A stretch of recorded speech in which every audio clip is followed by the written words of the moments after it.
Every day I have the blues. Every day. Every day I Call have to order of the Harbor Commission meeting of September 15th. Could you call the roll, Mary, please? Betsy Kramer, Present.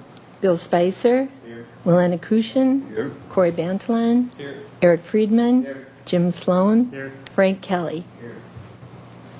Are there any changes to the agenda, Mr. Reedman? Madam Chair, there are no changes this evening. This would be the point. There would be public comment if there were to be any, and seeing none, I'll close the public comment at this point. And next are the minutes. Would somebody want to give a motion to approve the minutes? So moved. Second? Anyone? Second. All in favor? Aye. Anyone opposed or abstaining? Abstain. Okay. It's 2 abstentions. Okay, the director's update. Mr. Reedman, please. Good evening, Commissioners. Since we last met, the City Council adopted an ordinance amending Municipal Code Title 17 pertaining to parking in the main harbor parking lot.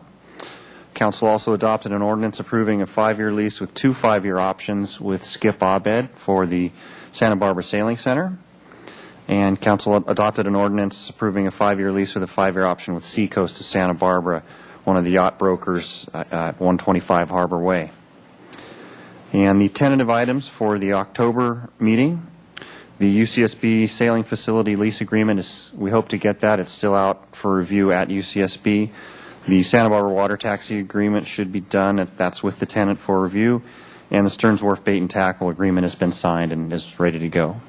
And that concludes the report, unless there are any questions.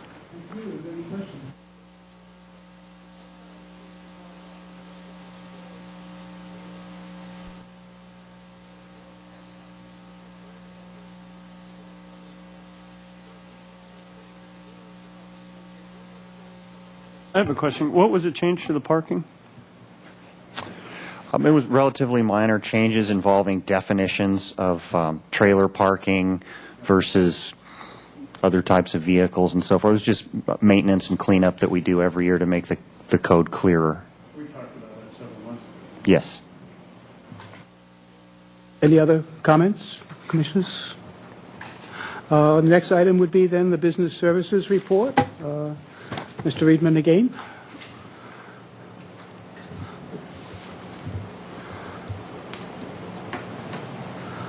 Commissioners, tonight's Business Services Report consists of a preliminary year-end review of fiscal year 2011 budget performance for the period July 1st, 2010 through June 30th, 2011. The revenues came in below budget overall, with only one of our 4 revenue-generating programs exceeding budget. The other 3 were trailing, did not achieve budget targets. That's interest and financial management, parking services, and marina management.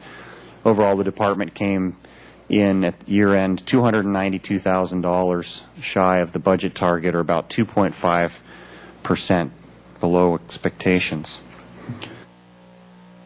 Looking at property management a little closer, some of the areas that did show improvement in property management, fiscal year 2011 compared to fiscal year 2010, the previous fiscal year, Harbor Food Service did about $21,000 more revenue than it did the previous year.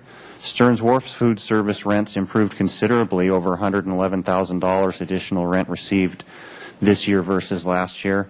And in the Harbor Other category, improved by about $45,000 this year compared with last year. And Harbor Other consists of non-commercial type of leases, such as the Santa Barbara Youth Foundation, Santa Barbara Sailing Club, Seashells, Marine Mammal Center, but also the Yacht Club and the Marina 4B lease area. And that's where we're seeing this additional revenue come through. Was, you might recall, we renegotiated the lease a year or 2 ago with the Yacht Club. About $19,000 of that is attributable to that new lease. And then the Marina 4 lease is responsible for about $20,000 of that. Moving on to parking services, we did not meet the 2011 budget nor the 2010 revenue levels that we achieved the previous year. For example, Stearns Wharf revenue was off by $17,000, and the harbor lot was off by almost $70,000 for the fiscal year, due to the economy, but also due to the last year's cool summer, as we reported out previously during the mid-year budget review. Marina management revenue was down by $101,000 compared this year to last year, and visitor fees were down, and slip transfer fees also, again, as we reported out at mid-year. So not really any surprises there. A little disappointing, but not surprising due to the economy. So in terms of total revenue, the department received $11,458,000 of the budgeted $11,750,000, and again, that's about $292,000 under budget, or 2.5%, and $67,000 less than fiscal year 2010, or about 0.5% less than last year. So fairly flat, not too terribly disappointing. Fortunately, expenditures also came in below budget for fiscal year 2011, so the department finished in the black, so to speak. Overall, expenditures were $488,000 under budget, or about 4% below budget. About most of that is primarily due to debt service and the fact that the department didn't have to use any of its $100,000 appropriated reserve. And I'll explain a little bit more about that debt service issue in a moment. Salaries and benefits were right on target, just about 1% below. In your report, it does mention that hourly salaries did exceed budget, particularly only in the parking program, by about 8%. And we've addressed that with the parking staff. It's partially due to a number of factors that are listed in your report, including increased cruise ship visits. We've had the parking staff assisting with setup and takedown of the security and so forth with the cruise ship visits. Also, we had some additional traffic control out in Stearns Wharf last summer at the request of the Stearns Wharf Merchants Association, and they're very appreciative. It did work quite well. So that's the main reason with the parking salaries, hourly salaries were over. Next on supplies and services, I want to go back one. Again, just about right on target, about 2% under budget. So that's been fairly flat over the last several years. Okay, just to clarify, I touched earlier on the debt service issue. The debt service itself came in $248,000 under budget in both principal and interest combined, or about 14% under budget. And this is mostly due to the Department of Boating and Waterways loan and the way it's handled. Just to explain how that is done, we have the contractor do the work, and Waterfront pays the contractor for the work. Then we send the paid invoices up to the Department of Boating and Waterways for their review and approval. And assuming it meets their approval, they send us a reimbursement check, and that's kind of how the loan works. And so all of that takes some time to get the work done, send the invoices up, get them approved, and get our reimbursement check. And then the following fiscal year is when they send us a bill for our debt service payment. So the Department of Boating and Waterways loan is about a year behind in terms of where we budgeted, where we thought we would owe this money, just because of the amount of time it takes to process it. Now it gives us a little cushion for now, but that will catch up to us possibly this fiscal year, because we're starting the Marina 1 work earlier in October rather than in the spring. So it's possible they'll get these invoices processed, and we'll see the debt service payment catch up. But for right now, it's a nice little cushion. And the last slide, just to conclude, is total expenditures. Yes, once again, the total expenditures were about $488,000 under budget, or 4% through June 30th.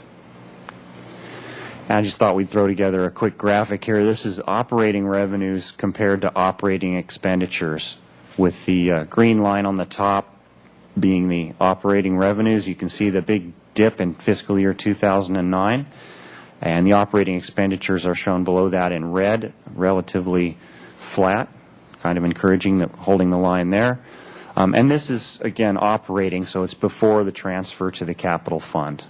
So those lines would basically be right together if we were to add in the capital transfers, because as the Commission is aware, most any of the excess revenue generated flows right into the Harbor Preservation Fund, which then funds the capital projects. But I thought this was a useful slide in terms of how the revenues and expenses, at least the line isn't crossing at this point. So, and that concludes the report. I'd be happy to answer any questions on last year's budget. Thank you very much, Mr. Friedman. Other questions from the commissioners? Yes, I have a couple. Commissioner Kelly. Scott, couple things. Will in the Department of Boating and Waterways, will we get like a double up in the coming fiscal year where what we didn't get charged last year, would we end up with two of them in one fiscal year so that we could like that, or will it always stay stretched out so that we only have one payment due? That's one question. The second would be, you indicated there was extra expenses for the cruise ships, and that you had that remedied. Is that in how we will staff for cruise ship visits, or do we need to raise the fees when cruise ships come to cover those extra costs? And then the third point would be in the Santa Barbara Maritime Museum's lease buyout option. Is that still proceeding apace and looks like it's going to happen? Yes, Madam Chair, Commissioner Kelly. Let's see, the first question on the Department of Boating and Waterways loan, we've budgeted out principal and interest as best we can project what we're going to be needing to borrow. So we won't get a double up effect. They bill once a year on August, they've sent out the bill in June, but it's due on August 1st of each year, so we get one payment. So it'll either be behind or it'll be at expectations, but we won't get a balloon payment or a double up, so to speak.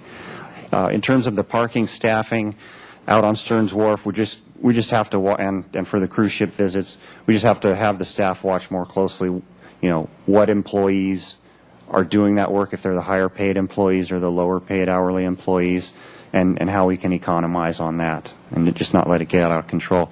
And the third question? Third question was the Santa Barbara Maritime Museum. Oh, the museum, sure. That's proceeding. We haven't seen any of that money, but they're building it up, and 2013 will be the year that they'll either put up or not. So, as far as we know, it's progressing just fine. Thank you so much. Other Commissioner Sloan. So on that Department of Boating and Waterways note, we did not receive a bill this June. Is that it, or was it a timing issue, or did it come in less? Then I understand that what we do is we send them the invoice and then they pay it.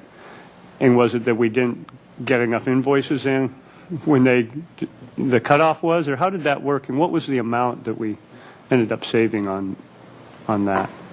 Madam Chair, Commissioner Sloan, it just takes a while for us to get the invoices from the contractor, get them paid, and get them up to the department. And I think the lag time is really on their end in terms of approving the invoices and getting us our reimbursement. A lot of times they have additional information that they need. So that's part of it. Over the last 2 fiscal years, we've paid a total of $66,000 in loan repayment to them over the last 2 fiscal years. 2009, we paid $2,000 was our debt service payment to DBA, and last year it was $64,000. So you can see that we budgeted this year $256,000 for a debt service payment. So you can see it's well below what we've been budgeting for. And the prior year was $143,000 that we budgeted for. So that's what's going on with that. So we saved $190,000 this year. Eventually, it'll catch up, and we'll just make flat payments and be able to budget for it better once we get the work done and invoices in and we'll stabilize it. Yes, as I mentioned, this may be the year it catches up. As they've had some staff turnover. We have a brand new loan officer we're working with, and as she gets up to speed and reviews these faster, and again, we're doing the work earlier in the year in the fall, so they may get to us more quickly. Okay, thank you. Any other comments for the commissioners? Commissioner Bantolin. 3 quick questions for you. Just a couple things that stood out. The Playa East and West lots saw a pretty big increase. I mean, we're not talking a lot of money here. Is that from City College, or what can we attribute that to? We see that there's a 28 and a 40% gain over 2010.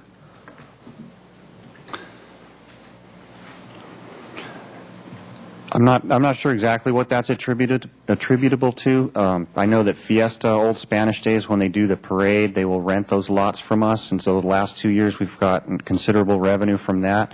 1 or 2 events that take place that use those lots for parking can really throw, because it is such a small number that a couple of special events can really make that number go up. And the other thing that's been going on is a year or 2 years ago, City College installed some self-pay parking system in their La Playa lots. And when the lots are technically waterfront lots in the summer, they've been actually collecting the money and then bringing it over to us weekly. So where we were not seeing any revenue, we're now seeing some decent revenue, and City College has been very gracious in doing the legwork and collecting it for us and walking it over and giving it to us. So I think that's mostly what you're seeing there. Well, that's good to hear, and thanks to City College for that. One more question on parking. I don't see annual passes broken out. Is that included in the harbor lot, or where can we find that?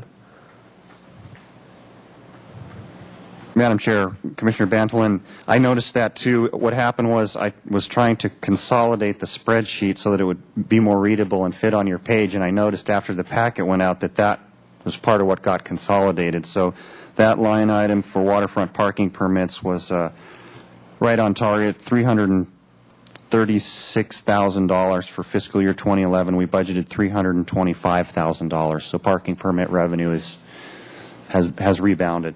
Okay, thanks. And then one last question on the expenditure side. 4th of July fireworks, we saved $13.5. Is that because of the finale not going as planned, or another reason? Commissioner Bantolin, unfortunately, it was not. We didn't receive a generous refund on the finale not going off. I think part of what happens is the payment for the 4th of July fireworks gets split over the 2 fiscal years, because we do a deposit in May and then we pay the balance on the 5th. And so I think ever since we started, like 2 years ago on that, it's been straddling the 2 fiscal years. And so we're not seeing any savings. It's just the way it gets billed. Any other questions? Commissioner Friedman. I had one question that just stood out, was the ice machine. Said we had budgeted for $9,000 and it was $26,000, and it was double the year before. Can you just speak to that briefly? I certainly can. The Santa Barbara Fish Market is using a phenomenal amount of ice in their business operations. They have large fleet of trucks. They're shipping a lot of fish, and they're buying ice by tonnage. So that's totally what you're seeing there. Anything else? Thank you very, very much, Mr. Friedman. My questions were asked and answered. On to item number 4, Facilities Management Report. Mr. Treyberg. Good evening, Madam Chair and Commissioners. Every year we do some pavement maintenance on one of our parking lots, and this year Ledbetter parking lot is the parking lot of choice. We've already done a little bit of pavement maintenance out there back in August, and tomorrow they're going to seal some of the cracks. This is fairly significant because at the end of August, Santa Barbara City College begins, and it is a very, very busy lot. Scott and I have gone out and looked on Fridays and worked with the City College to conclude and determine that Fridays are the best days to do this work. Contrary to what the report says, the actual application of the asphalt slurry is not going to happen on September 23rd, but will happen on October 14th.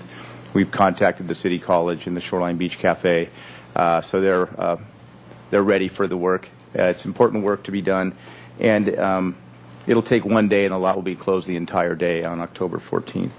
This project is included every year in our capital improvement program, and it's about $70,000 for this year.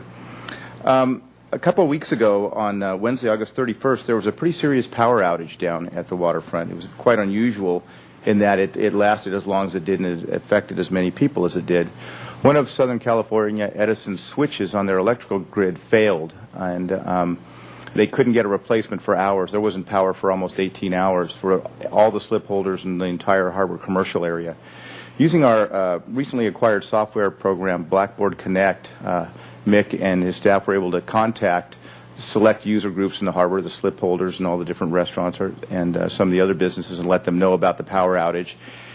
which I think is a great benefit to them because they can go down and check on their boats, and the restaurants can make some adjustments. They have a lot of expensive food in their freezers. Harbor Patrol remains open the entire time because we have an emergency generator, so we can provide emergency services and conduct some business as usual. Fortunately, Edison was able to replace the switch and at the same time do some kind of much-needed maintenance on some other parts of their electrical system down there, so hopefully we'll have some reliable electrical service for many years to come. Every year I report on our annual heavy timber and pile replacement on Stearns Wharf. This year is a bit unique in that we recently conducted our inspections, and these are done by divers, and it's done underwater, and it's people kind of take for granted what they do and what they find. But this evening I'm going to show you sort of an interesting video clip as to what they found this year, and there's some unusual circumstances as to why. But to begin with, we inspect the wharf in 3 different areas. The gray area is the roadway. We inspect every pile every year. There's probably over 500 piles there. And then what we call the seaward finger, or plank park in blue, is every 3rd year.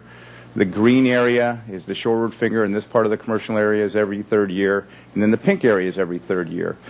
The areas in black have steel piles. This is the Moby Dick's restaurant that burned down in 1998 and was replaced.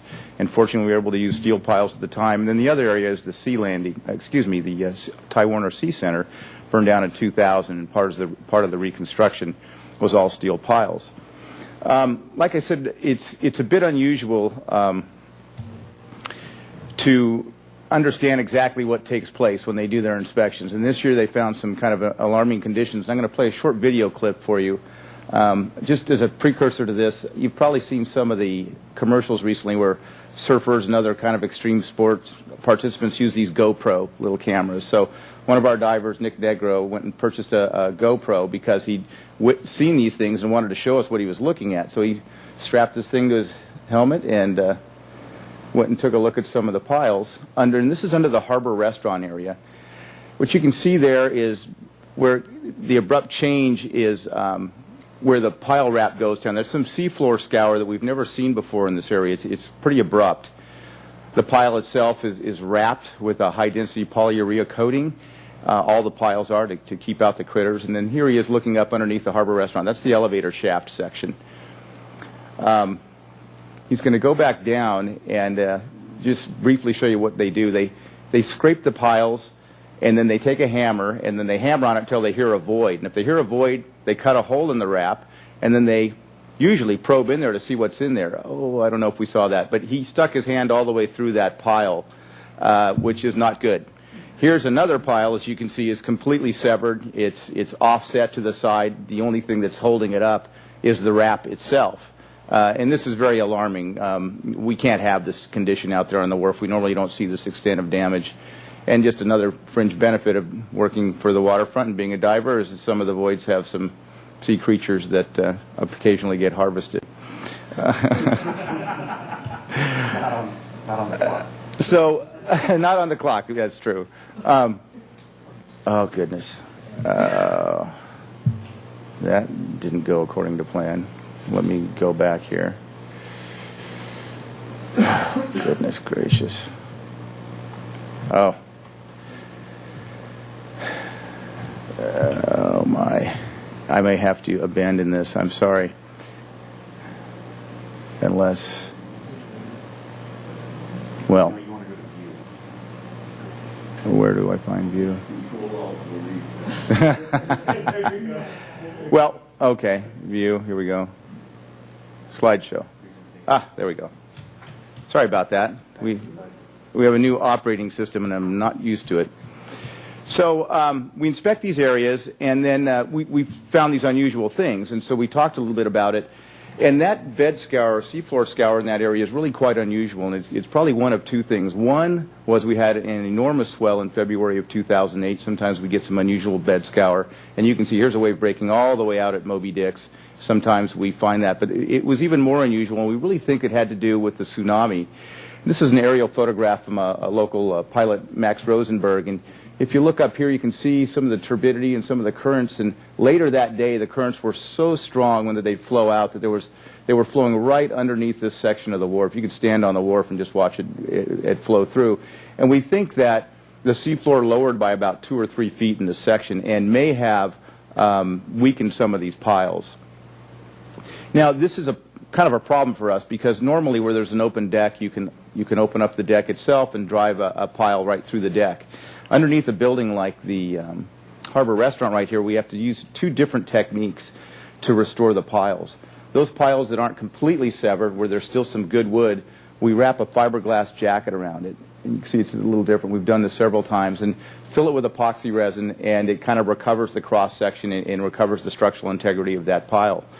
The other, and we're actually going to do 2 of those in a couple weeks because there's 5 piles under the elevator shaft that we're concerned about, so that's going to happen right away.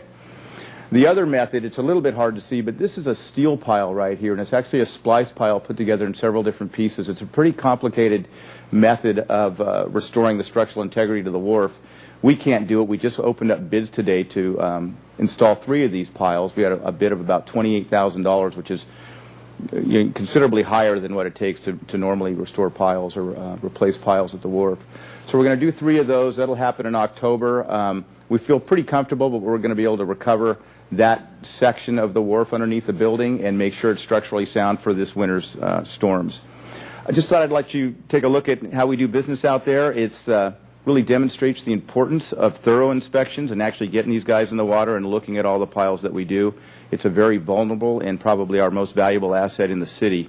So we're doing our best. We like to review our procedures and hope we're keeping it safe for everybody. And that concludes my report this evening. I'd be happy to answer any questions. Thank you, Mr. Treberg, and particular thanks for the video, which makes it much more clear than anything else and just the words. Any questions by the commissioners? Mr. Anakuchin. Yeah, very interesting to see the underwater video. I would suggest to you that the scour probably occurred as you surmised, but the end game is that scour will infill equally rapidly under long period waves that we will get eventually. So it's not a crisis kind of condition. It happens in rivers, for example. Bridge piles constantly get scoured and then filled, scoured and filled.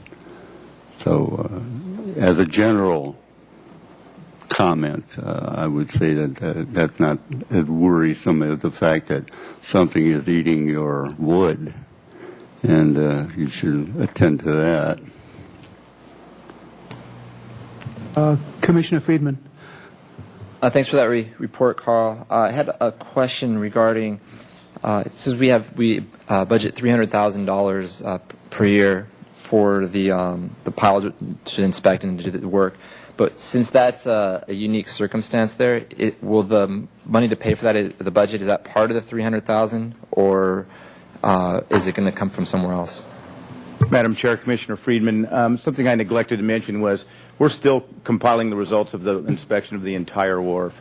If it turns out that there's not a lot of other damage besides that and we're able to do our regular annual pile driving, we'll absorb it into that capital expense. We also have appropriated reserves that sometimes when we stumble across something like this, we'll go ahead and tap that source for this kind of work. So we'll know in about a month and a half as to what the scope of work is and whether or not we can absorb that expense. But we have another way to pay for it if it winds up being more than what we have in the budget. Commissioner Kelly. Yes, Carl, one question. Since piles that are under buildings obviously cannot be replaced as if by driving through the structure, that would be a little rude, but so the technique you will always use in that instance is the one that you're suggesting for under the Harbor Restaurant? Madam Chair, Commissioner Kelly, yes, it's one of those 2 techniques. It's the fiberglass jacket or the splice pile. What we're probably going to start doing in the next couple of years, depending on the rest of the maintenance needs, is we'll probably start installing fiberglass jackets on every pile, regardless of the condition, and incrementally work through the commercial areas. They're very reliable, they're very durable, very strong, and it's a similar approach what they do for the seismic upgrades under bridges, where you see the concrete columns essentially wrapped with steel. It's the same kind of engineering approach to it. So it'll take a little while to do it, but you're right, it's just going to get worse and worse and worse. And if we don't take somewhat of a proactive approach, we could lose these areas. And so that's how we plan on dealing with the commercial areas. Thank you so much. Anybody else? Thank you very, very much. And Carl, have you talked with other marinas whether they had this kind of pile damage and from scouring and? Madam Chair, I haven't. The marinas up to the north had significant damage within the marinas themselves, but I haven't talked with any of the pier operators. We're a little bit unique in that our wharf is so close within the pier. A lot of the piers are kind of further away. For example, in Santa Cruz is a standalone wharf out in the middle of the Bay Area. It doesn't experience those kind of currents. Same with Ventura and Port Hueneme. But I'll bring it up next time I get together with my colleagues and see if they've experienced something similar. Thank you very much for the report. And on now with item number 5, the for the Harbor Operations Report, Mr. Conman. Thank Good you. evening, Madam Chair and Commissioners. Well, as it often occurs in September, my report will cover events both from the summer and the fall as we stretch between the two. Our highlight summer event, the King Harbor Race, took place at the end of August, and it's an 80-mile race between here and Redondo, and this year the participation was down from 120 boats to 80 boats, but the winds were up better than the last couple of years, and it was by all accounts, it was a very, very successful race. Several of yacht club boats placed high in the race, and all the details regarding those boats and their finishes and times can be found on the Yacht Club website. So it was an exciting race, and I correct myself, it was the end of July, early August, not end of August. Also, coming up right around the corner on October 8th is the 10th Annual Harbor and Seafood Festival.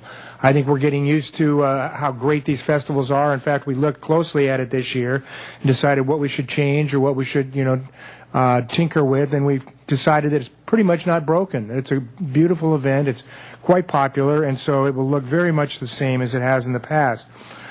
We got all the great food back again this year, the fresh crab, lobster, oysters, shrimp, albacore, lobster, bis, paella, urchin, on and on and on. So for seafood lovers, this is the day to be at the harbor. It's October 8th, Saturday, in Santa Barbara. We'll have lots of the arts and crafts and boat rides. And remember, this festival admission is free. That's really makes it a great family event to come down and spend the day at the harbor and get acquainted with all the wonderful activities that go on here on a regular basis. Switching to the environmental front, as you know, for several months we have discussed the travels and travails of Senate Bill 623. This came from Senator Kehoe in San Diego in response to efforts to try and eliminate copper depositions in harbors throughout California. The bill worked its way through the Assembly and into the Senate, and finally in the Senate Appropriation Committee it was shelved, or as they say, put in suspension for 1 year until further alternatives are looked at. Issues like leach rates and very complex scientific issues that aren't simple and aren't inexpensive to assess are investigated. And so between now and the next legislative session, although the senator has made clear the fact she tends to bring this back next year, there will be a lot of discussion and research among state officials and NGOs regarding how you go about getting to where they'd like to be, but at a reasonable cost to both the boating public and harbors, ports and harbors, and of course the environment. So I'll be back to report to you again on that as it progresses. But for now, it's not dead. It's just in suspension and awaiting reconsideration in probably in the next legislative session. After our last Harbor Commission meeting, our staff was approached by Commissioner Kelly, who suggested it would not be unwise to include in this Harbor Operations Report some information on marina security.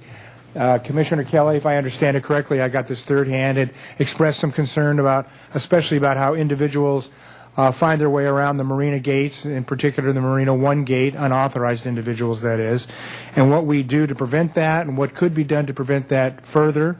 And also, I believe Commissioner Kelly wanted some clarification on activities that are allowed and not allowed in the harbors, including bicycling and things like that. So staff undertook some research, and we have a report to offer for you tonight, and we also have some changes to offer to you that I think are in the spirit of what Commissioner Kelly was advancing. To begin with, I think it's fair to think of these challenges as both administrative and engineering challenges. In other words, we have a marina that is, in some sense, private in terms of the fact that authorization to enter the marina is restricted to slip permittees and their guests, boat owners, business activity permittees, contractors of the city, and other authorized individuals and guests. At the same time, it's a public marina. So we have an obligation to operate it as a public marina and to respect and advance those privacies as they can be reasonably expected by the individuals for whom authorization has been granted, and not to those who offer authorization who has not been granted. So what we've done and are in the process, we went down and reviewed access issues, physical access issues, unauthorized individuals getting into the marinas who shouldn't be getting into the marinas, and which I admit is an ongoing challenge and a problem. We have 10 Harbor Patrol officers, usually no more than 2 on a shift, and 250 acres of waterfront to cover, and 1,130 slips. It's a challenge, and we depend a lot on the public, but we'll get to that in a minute to alert us to these issues. But Carl has a slide here, and I'd like to show you one example, and this speaks, I think, to what Commissioner Kelly was speaking of. This isn't in Marina One. We have similar augmentation, if you will, on order for Marina One to discourage illegal entry into the marina. Now, given the fact that we have this duality, if you will, between public and private marina, on one hand, we don't want to make we don't want to run concertina wire down the breakwater, but at the same time, we do want to make it physically difficult, if not impossible, for unauthorized people to enter. So what we've done here is we've added a panel on the left side of that screen, is a new panel of wire mesh to make it much more difficult for individuals to cross from the breakwater sidewalk onto the switchback gangway, which is our ADA and our ADA approved marina there at 3B, or Marina 3 entry. And so that now it would be pretty darn difficult to get on there unless you had a key card to let yourself into the marina. This, in our mind, is a engineering solution to the challenge of people crawling around the gate. And I think this and Marina One have been the two most problematic areas for that. We have a similar, as I say, construction ordered and ready to be installed in Marina One, which will extend the distance around which someone would be able to crawl, leap, or jump to get from the ramp onto Marina One. We will probably add more discouragement, including bird spikes on the top. But at the same time, we don't want this to look like a fortress. It's a welcoming marina, and we're hoping to find that balance.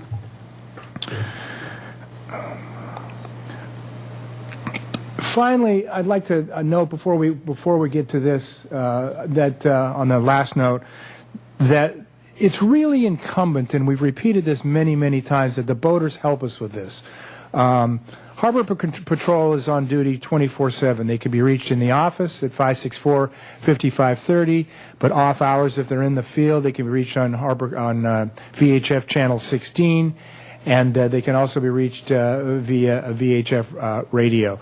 If somebody's doing something that you find untoward or threatening or what have you, and we're not there, call us. Let us know. But what we would encourage is that you get a good ID of the individual, that boaters are conscious to say there's a 6-foot gentleman with a backwards blue ball cap and baggy pants who just climbed around the gate and is stumbling down the dock, and nobody here has ever seen him before, and we believe this could be trouble. That's where we depend on you, and we work together as a team to help keep the marinas safe. One of the things that Commissioner Kelly mentioned, I think it was duly noted, sent us off on a little research project, was the fact that, I think half laughingly but half seriously, he mentioned that the signs here say no bicycles on the marinas, the signs that are on the marina gates, when in fact it should be no bicycling on the marinas. We all know that bicycles are allowed on the marinas, although they should be stored on individual boats. So what we did is we went through all of the signs on the marina gates and signs on the breakwater sidewalks, and we are in the process of amending those signs to make it very clear what is allowed and what is not allowed, in terms of control and leashing of your pets, and control in terms of no bicycling, in terms of no, all kinds of no fishing from the docks and what have you. So we hope these clarifications they're an improvement from what existed, and they will make it much easier for boaters to understand what the rules are and for us to enforce the law if and when necessary down there. So these are the steps we've taken in response to Commissioner Kelly's concerns, and we will also be repeating these and summarize them in Dock Lines in the fall as a major feature article.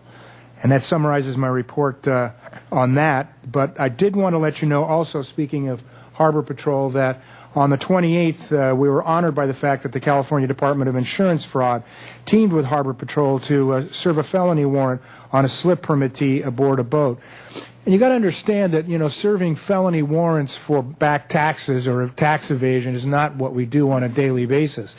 But what it does, and I apologize my overburdening pride in this regard, is it demonstrates again how broad and the Harbor Patrol's training is, and how seriously they take it, and how well they do when interacting with other agencies, both state and federal. The suspect had a criminal record and several guns registered to him.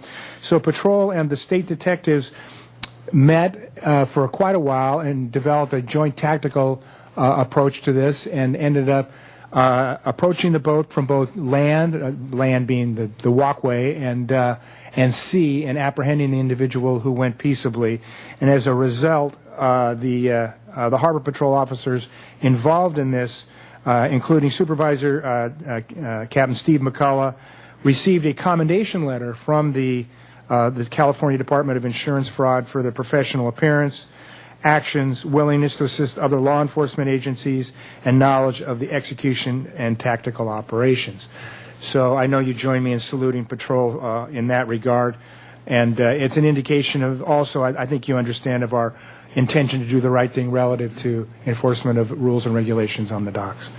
That concludes my report. I'd be happy to answer any questions. Thank you very much for the report, Mr. Carmen, and I'm sure we all do join in congratulating the Harbor Patrol and you, and also for being so responsive to the Commissioner Kelly's questions. Any comments and questions from the commissioners? Commissioner Anakuchin. I've always been curious about people that crash the gate over there in the marina. And the thing that crosses my mind is why are they doing it? And I was just wondering if any sort of study had ever been made for cataloging the reasons that people would cheat around a locked gate to get on the marina. What do they do when they get there, for example? Madam Chair, Commissioner Anakuchin, I have a mental study, though we haven't done an official one. I can give you the basics. They typically go around the gate if they're an authorized individual in the marina and they've forgotten their card. They get around the gate to go visit friends who are on boats who have cards and they don't. Occasionally they go around the gates to do nefarious things that are not legal, case boats, steal, this, that, and the other, though that's a minor part of the overall problem. They go around the gates to peruse the marinas and see something they've never seen before. It ranges as far as you might guess, but because there is a percentage of it that is related to either general rowdiness or sometimes worse, that's the reason I believe, and Commissioner Kelly can speak for himself to this, why we need to be secure and straightforward and enforce the rules as they are intended to be enforced. Thank you. Any other comments, questions? Yeah, I do. Commissioner Sloan. What are the crime statistics down there, and have they changed over the last couple of years? Madam Chair, Commissioner Sloan, the crime statistics, I can get them for you and bring them to you exactly if you'd like. I'd be more than happy to do that next month. If you're talking about inside the marinas, it's mostly unauthorized entry, period, you know. In terms of worse crimes, serious crimes, misdemeanors and felonies, there are really very few relatively, and I can get you those statistics. The vast amount of crime in the greater waterfront is related to unauthorized entry into the restrooms, sleeping in the restrooms, habitation of places that shouldn't be inhabited, of the like, in traffic citations, parking citations, and what have you. But if you'd like me to produce the crime statistics, if you define for me exactly what you'd like to see, I'd be more than happy to produce those numbers. No, that's a good summary. I was just wondering if they had changed and that's what precipitated this whole thing, or there was a single event that was that we needed to look at security for some other reason. I'd say they haven't changed, but I'd say that the direction we're going per Commissioner Kelly's advice is a good one. Oh, yeah, definitely. Reviewing it's very good before you have a problem. Thank you. Sure. Any other questions, comments? Commissioner Kelly. I just wanted to thank Mick for responding to the request, and I think he did a very, very nice job of it. And for my part, as a slip holder and someone who uses the marina multiple times a week, probably the biggest thing is for the rest of the slip holders and people that do have authorized entry when you go through the gate is to look at who's behind you. And it's not a courtesy situation to hold the gate door open and let whoever's there come through. They should have their own card, is basically it. So you're not doing the rest of the slip holders and people that do have authorized access into the marina a favor by just holding the gate open because there's someone standing there waiting to enter. Because in most instances, the person would have entered if they had authorization to do so. So they usually hang out, mill around the gate, wait for someone to exit or enter, and then the unauthorized individual enters. And that's so the slip holders and the people that do have authorization to use need to be vigilant to pay attention and not do that. That's basically it. And thank you, Mick, again. I think it would be interesting, Mr. Brown, if there were a survey, if we could have a survey of what the crime is in the waterfront generally. I mean, not a great deal of time put into it, but just a breakdown of how it's been the last year. I'd be happy to produce that next month, from parking citations to felonies. No rush, no big deal, but I mean, Okay. I think it would be helpful. Any other comments? Commissioner Anakuchin. Yes, I would go along with the request for crime statistics, although I don't think that's the main issue regarding that gate. I would like to see the approximation is okay of the number of the percentage of unauthorized entries that lead to untoward conditions, because I rather suspect the over-burgeoning proportion are people that just want to be on the docks for whatever reason. And I don't understand the authorized aspect of this unless that's guaranteed as part of your slip fees. It sounds rather egalitarian to me to have an authorized class and an unauthorized class of the public that would use our marina. So if you could get that number, that would be great. Madam Chair, Commissioner Anakuchin, we'll put our minds around what your request is, but I can honestly tell you at first blush it's going to be pretty difficult to ascertain of all the people that go through the marina, either who crawl around, at 2 o'clock in the morning, or walk through as an invited person, per what Commissioner Kelly just described, which ones of them do bad things and which ones of them don't. I can report to you the ones that we've had reported to us as being there for no reason, and the contacts we've made for unauthorized entry. I'd be happy to do all of that. But the actual outcome of those who weren't caught, if you will, difficult to do. But we'll do everything we can to get you the information you want. Any other, Commissioner Sloan? I just have one comment, and I've been going in and out of marinas my whole life, and what a vast majority of it is it's someone that's forgotten their key.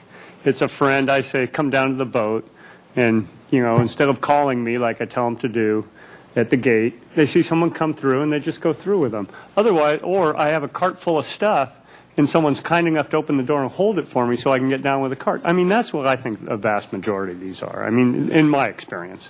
I mean, occasionally you see somebody down there that you don't recognize, or it looks like they don't belong there, and you just ask them what they're doing. But, I don't think it's that big a problem. Maybe it is. I don't know. We'll look at the numbers, I guess. So, but that's just my anecdotal experience of it.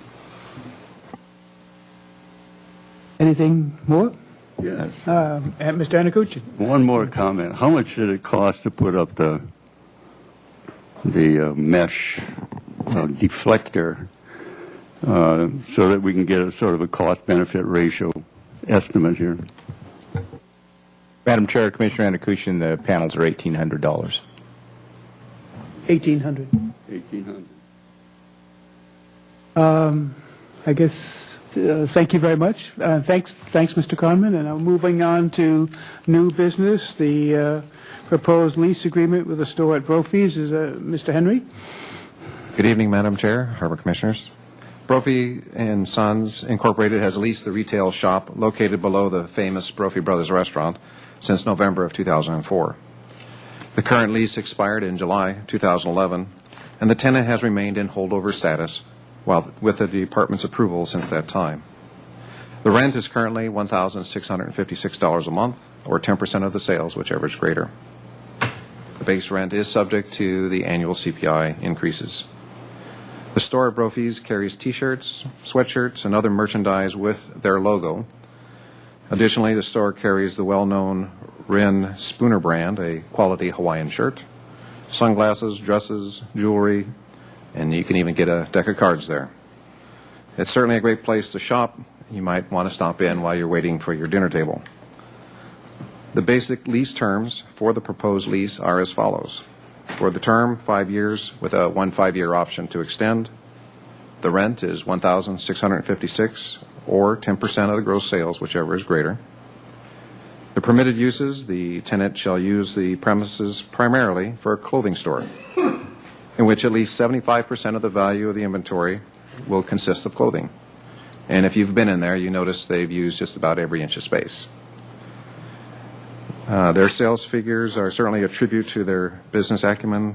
Over the last 6 years, they've had an increase in almost 75% in their sales from the base year. Sue Bennett has signed the city's personal guarantee since the lease is with the corporation. All other business terms of the lease remain unchanged. And that concludes my report. Thank you very much. And I think we have to make a motion to approve and to recommend to the City Council the approval of the 5-year lease agreement. Does anyone want to make a motion to that effect? Motion's made and seconded. All those in favor? Aye. Opposed? Motion carries. Unanimous. Item number 7, the 4-year service agreement with ECO or ECCO Wireless. Recommendation that Harbor Commission recommend to the City Council approval of a 4-year service agreement with ECCO Wireless USA, Inc., providing wireless Internet service to the harbor area on a subscription basis at no cost to the Waterfront Department. Madam Chair, Harbor Commissioners, as reported in the February 17, 2011 Harbor Commission meeting, the staff issued a request for proposals to identify a wireless Internet provider. The purpose was to locate a provider who was experienced in a marina environment, would provide its own equipment, provide its own installation, and do all of this at no cost to the department. The RFP closed on April 6th with 2 proposals received, one from Echo Wireless and the second from Foundation Telecommunications, Inc. After we reviewed the proposals, staff determined, after contacting the references, evaluating the business plans, that Echo was the best choice.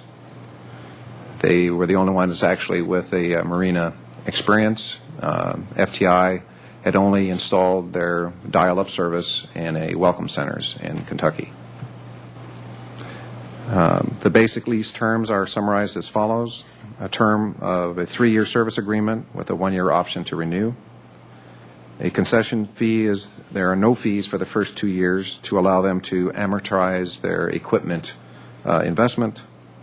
It'll be $50 a month for year 3 and $75 a month for year 4.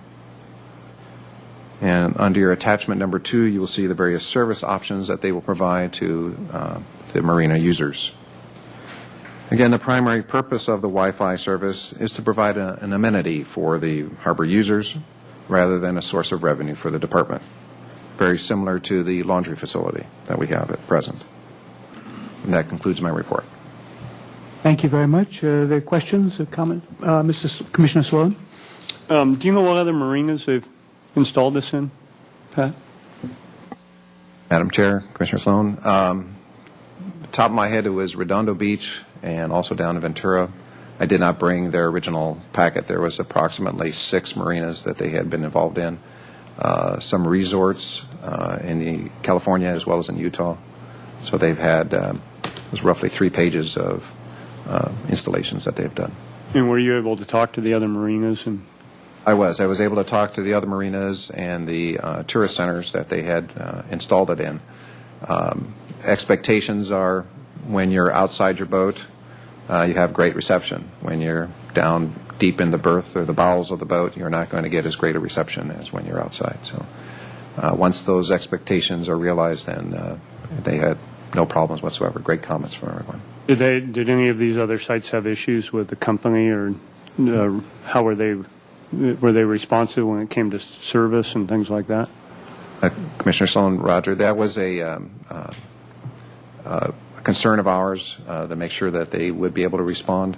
Being a California company, that was not an issue for them, and they've always had excellent service with all of their people that they provide service to. So. Commissioner Kelly? Pat, just a quick question. In where they're going to put their transponders for the wireless service, will we have uniform service throughout the marina? Madam Chair, Commissioner Kelly, yes, they've installed it on city property, so they've been doing some testing over the last couple of weeks to make sure that where their installations will be, they will be able to provide excellent coverage throughout the marinas, all 4 of them. So Okay. now they're waiting. Any other questions, comments? Anyone make motion to? Motion made and Mr. Weidman. Go ahead and complete your motion, but I'd like to make a comment when you're done. Okay. All those in favor? Aye. All those, anyone opposed? Motion carries. And Mr. Weidman. Thank you, Madam Chair. I just wanted to thank Pat for all his work on this project. He carried this one through with minimal effort on my part, from the drafting the RFP from scratch, locating these companies, drafting the agreement, which was fairly exhaustive. It's a unique agreement. It's not a cut and paste lease like we're common to working with. It was a service agreement that involved a lot of back and forth with the city attorney's office. So this is going to be a good amenity for the harbor. When Pat worked at the front counter as harbor operations assistant, he got a lot of inquiries from visiting boaters for this kind of amenity. So this is a great step forward and a great job by Pat. Thank you very much for that, and thank you, Henry. Thank you. And now on to the last thing, commission staff communications, anything? Chair Kramer, you mentioned that the vessel that washed ashore on East Beach this morning, and if the commission sees fit, I could give you just a brief update on that. Please. It was a 32-foot Hunter fiberglass sailboat that washed up about 6 o'clock in the morning. The owner signed ownership of it over to the city, and Marburg disposed of it by about 4:30 this afternoon, other than some of his personal possessions, such as his skiff and so forth, that may remain on the beach overnight. He's located another Anchorage boat to stay on and received some assistance from the Red Cross, since that was his primary residence. We will submit the cost of the Marburg invoice to the Department of Boating and Waterways for a vessel turn-in program grant reimbursement. And so we were really pleased that Marburg was able to get out there and get on it and get that mess off the beach, because if you saw the photos, there was debris for quite a ways. So it's over now. Thank you. Any comments, commissioners? Commissioner Kelly. Scott, do we know what anchorage or what facilitated the vessel coming to the beach? Madam Chair, Commissioner Kelly, we do not at this point. It was in the summer anchorage. It was very close to the swim buoys. It was right about as close as you can get to the wharf and as close as you can get to the beach. In the weather that we were having today, it did not drag anchor, so my guess is the line chafed or came untied or something like that. He went up on the beach, and the boat was immediately destroyed by the surf in the surf line. The whole fiberglass boat came to pieces right away. Okay, thank you so much. Commissioner Bantalan. Thanks for that report. It sounds like a great job by staff and Marburg for clearing that in, 6.5 hours? So pretty impressive. And again, to the report about the Harbor Patrol, it seems like that's a regular basis now that we're hearing about them getting commendation. So it's great to hear. I also wanted to take a chance or an opportunity to thank Scott. We didn't have a meeting in August, but at the July meeting I brought up an issue at Night Moves with the new parking, I believe, at Harbor West, and Scott worked tirelessly on that issue. I know there were some problems with the credit card company. There were also some issues with some of the racers down at the event, and so I just wanted to thank you for alleviating some of those issues. Commissioner Anakuchin. Well, as long as we're in a Thanksgiving mode, I want to thank everyone that was responsible for getting us those cute little yellow hangers to put on our rearview mirrors. I can sit up here with a much more calm demeanor, knowing that I'm not going to get busted down on the parking lot. And so, again, thank you very much for doing that. Hear, hear. All right. Anyone would like to make a motion to adjourn this meeting? So moved. All right. All those in favor? Aye. Meeting is adjourned.